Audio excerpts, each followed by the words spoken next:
Okay, thank you very much, and thank you to the team for organizing the guest speaker series. And glad I could be here today to talk to you all. Now, some of the information I'm going to go over here is just some local office practices and some cases that we've reviewed. It's by no means meant to, be the magical solution to flood determination. It's just ways that we've used the flash data and applications to our local flash flooding events and some of our situational awareness methods. So I hope y'all can find it useful.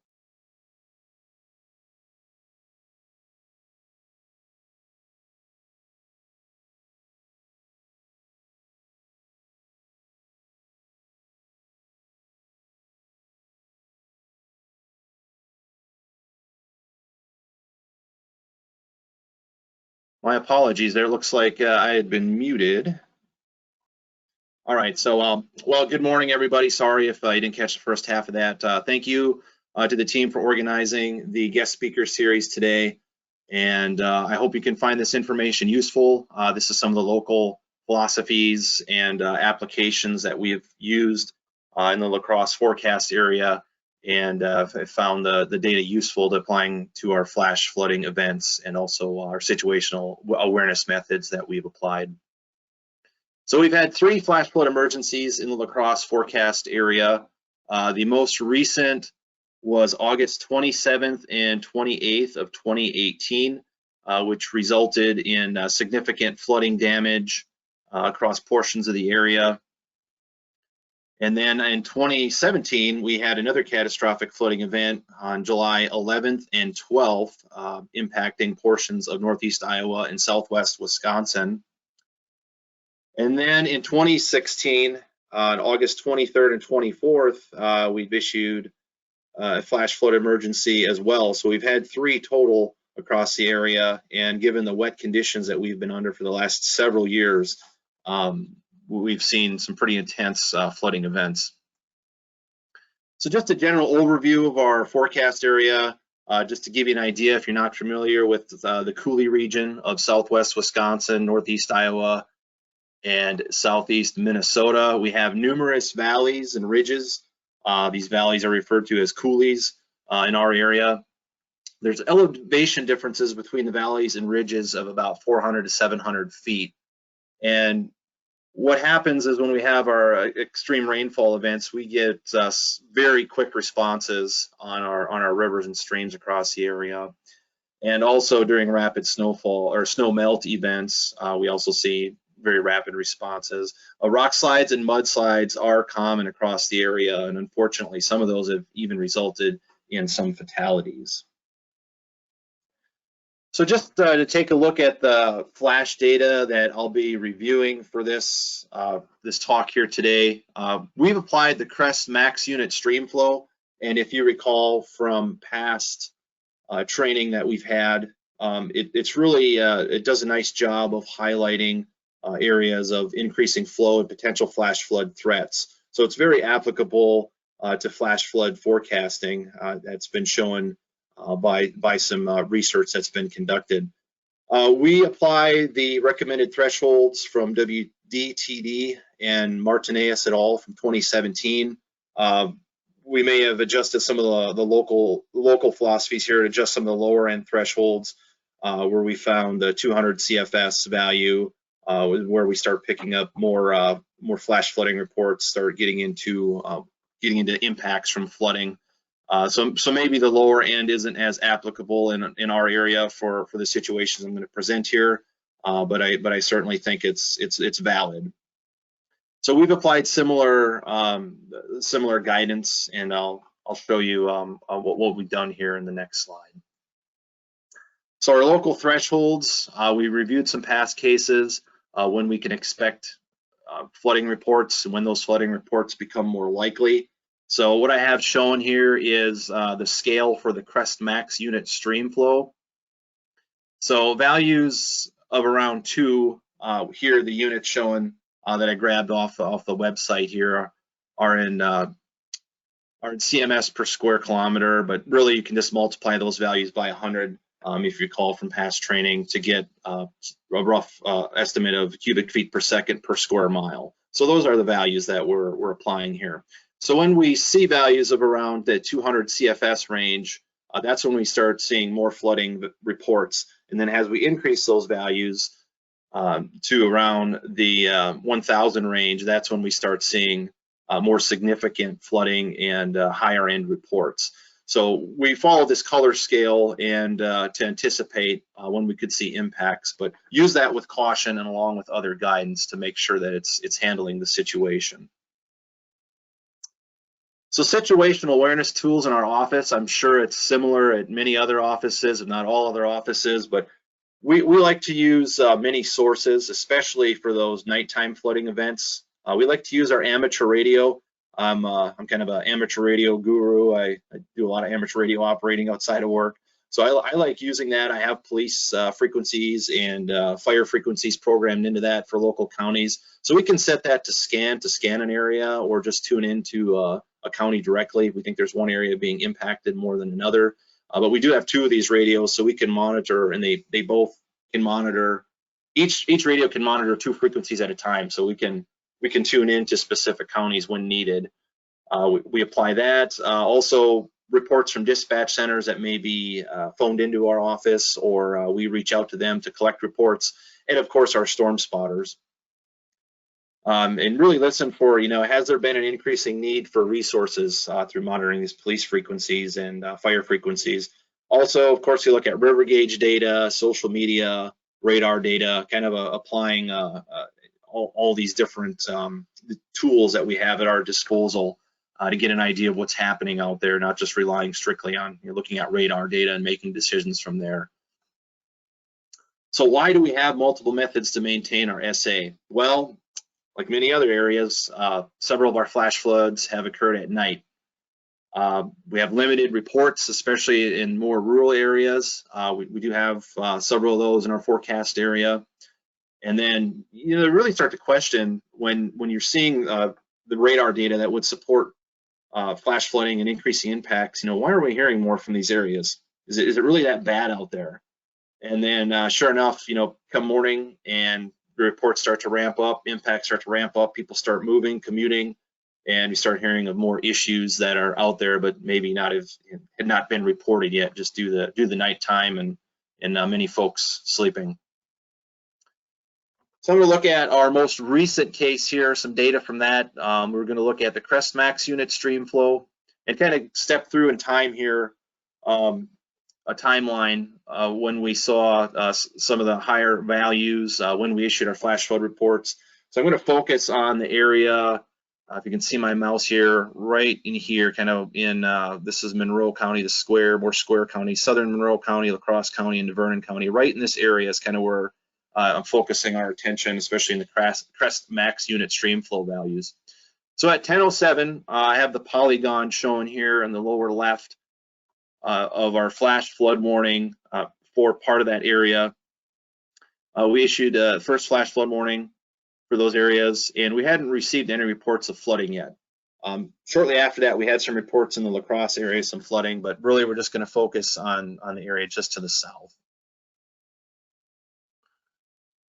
So at 11:10 p.m., and I have the flash data here showing from 420Z, but at 11:10 p.m. to 11:20 p.m., we started getting reports of rock and mudslides across parts of the area. I had where that report came in from, shown on the dot here on the map, and water over numerous roads.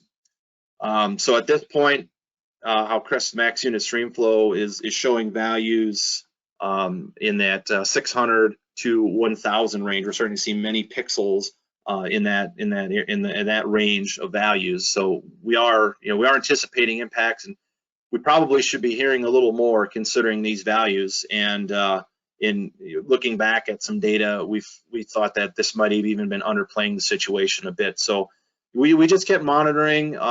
Maybe the impacts weren't quite set up yet. And this is looking at integrating data from the previous 30 minutes to out 12 hours.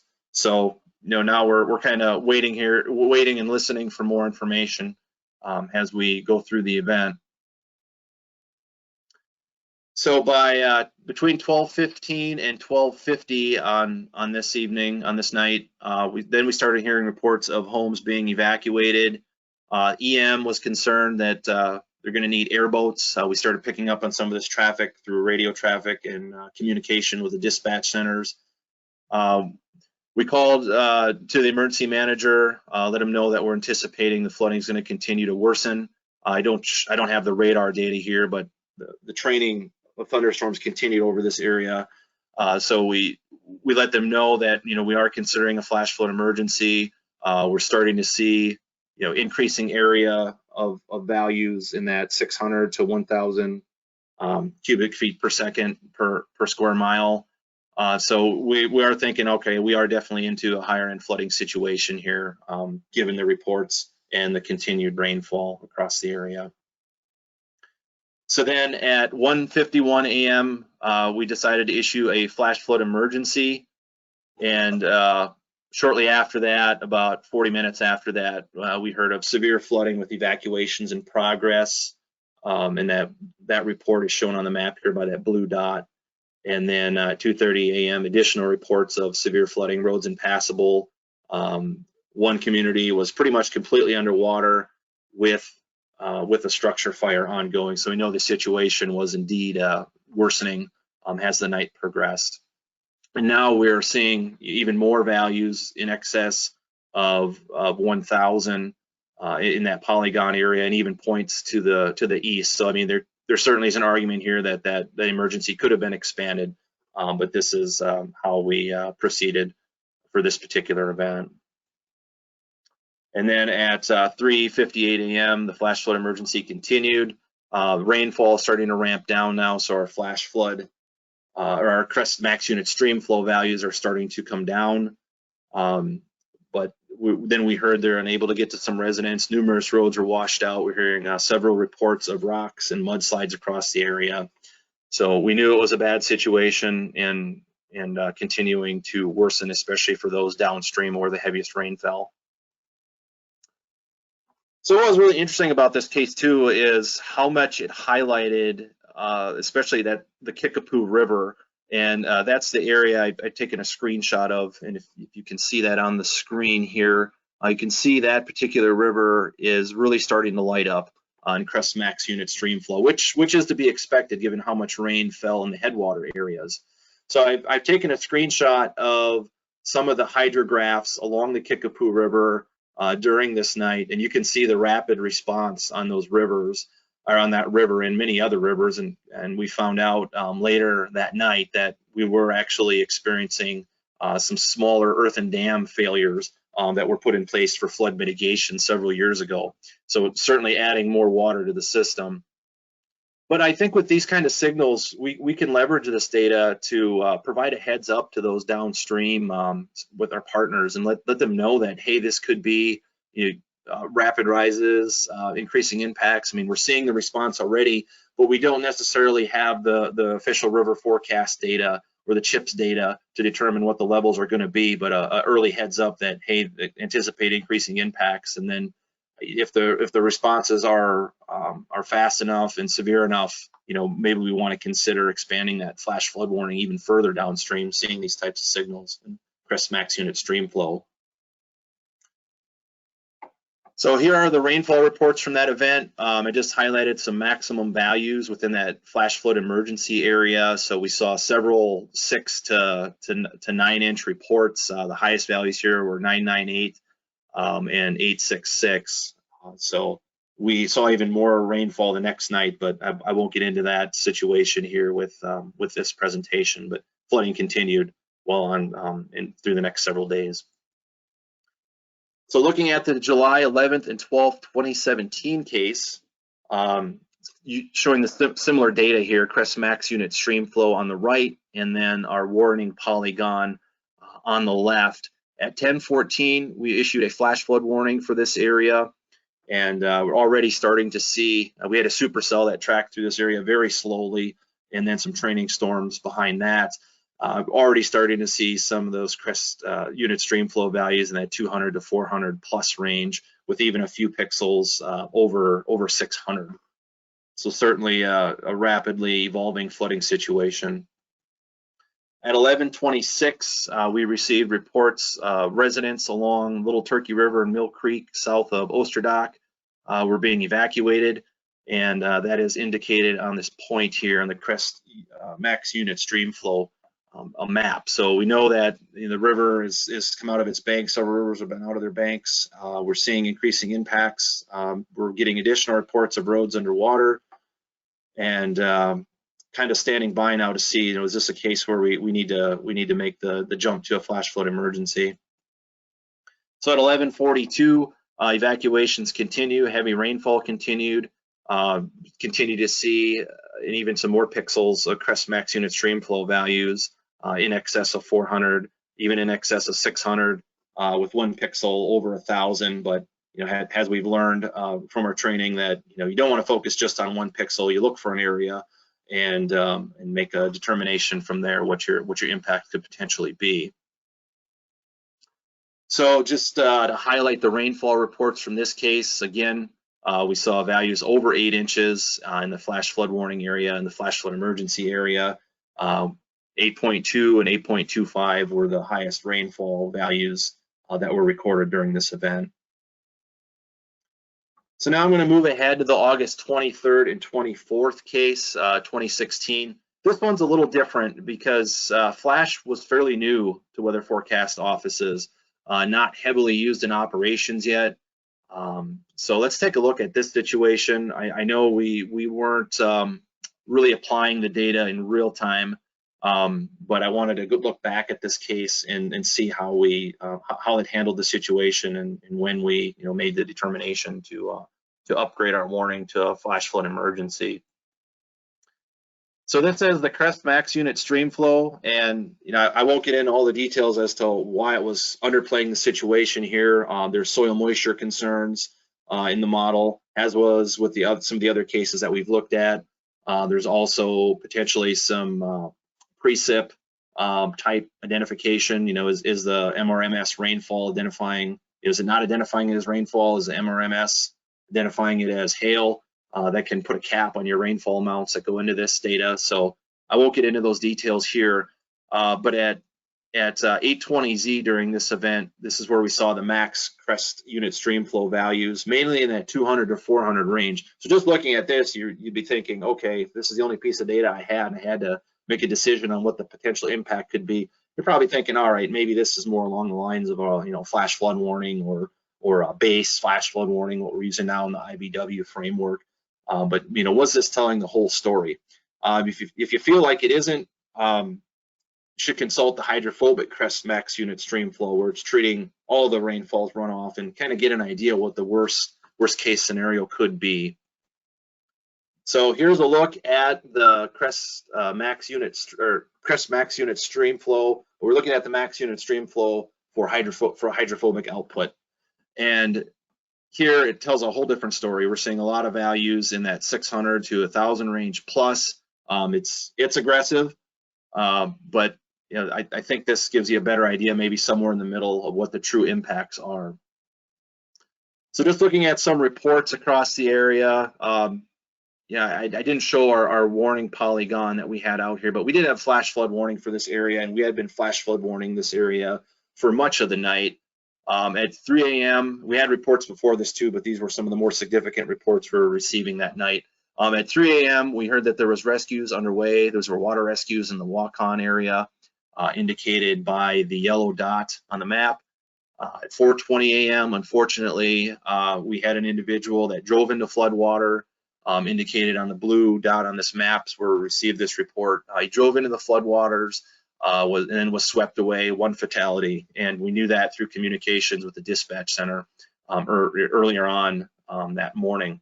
At 5:05 a.m., widespread flooding in the Freeport area, shown by that darker blue dot. No travel allowed in that area, so we knew that local authorities are shutting down travel in some communities. Things are getting bad. 5:12 a.m., they continue to get worse. We had heard that one community had abandoned sandbagging efforts because the river was rising too quickly. I mean, literally, they had folks out there in teams trying to sandbag to protect the community, and they basically had to take off and run for higher ground. Also at 5:12 a.m., they were performing water rescues in the Freeport area. And then at 5:18, a gentleman was spotted standing on his vehicle that was stranded in floodwaters near Highway 52, south of the Decorah area. And there were many more. These were just some of the more significant reports that we had received that morning. So Daybreak arrives, and we're into the peak commute time, and we start seeing images of vehicles in floodwaters on social media. The morning commute was on. Many were not heeding the warnings, and it was kind of frustrating as a warning operator, thinking about, man, why is this? Why are people, why are we seeing many folks driving into floodwaters this morning? This is very very frustrating.